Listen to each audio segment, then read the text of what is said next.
we are still at Oster Ponds. Oster Lakes, I guess they are.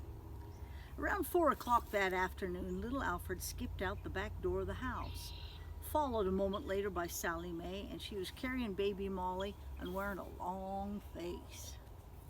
Sally Mae was wearing a long face, that is. Baby Molly wore a short face because she was a baby. And babies have small heads, and therefore, well, never mind, skip it.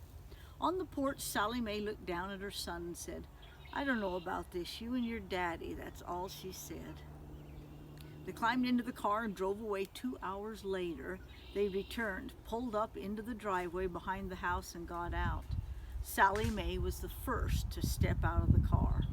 She looked frazzled, shall we say, and she wore a dark expression, and her hair seemed a bit stringy and windblown and disheveled, like Bubba's hair is.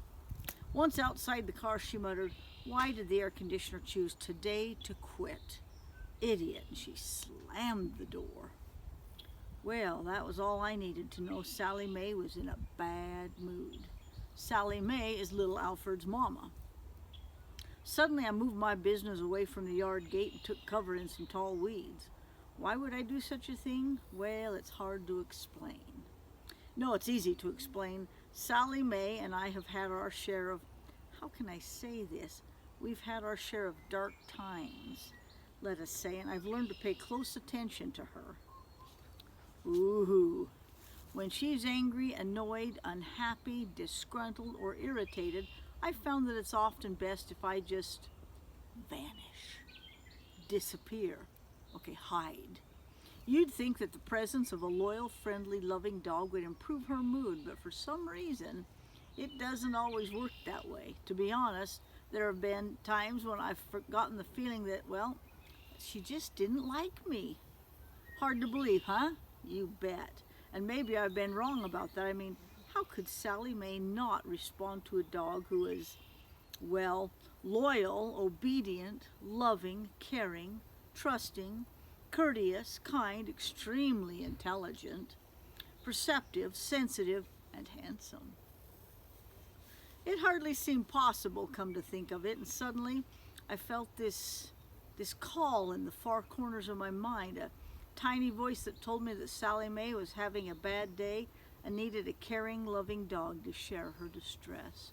Isn't that pretty amazing?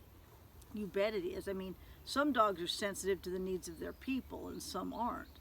Those who aren't, your ordinary run-a-mutt, spend their whole life stumbling around grinning and saying, "Duh." Well, I've never been that kind of dog. And if Sally Mae needed me for special caring duty, by George, I'd answer the call. I left my hiding place in the weeds and I trotted down to the gate. There I sat down and waited to minister to her needs. I swept my tail across the ground, went into a program we call Here I Come. She went around to the other side of the car and opened the door for little Alfred. "No, we will not keep them in the house." "But Mom, they're just little bitties." And Dad said, "Honey, your father is a wonderful man, but I happen to know that when it's time to clean up a mess, he'll be somewhere else, far, far away." She opened the back door of the car and kept talking. "We'll keep them outside in the yard where animals belong." "But Mom, what if?"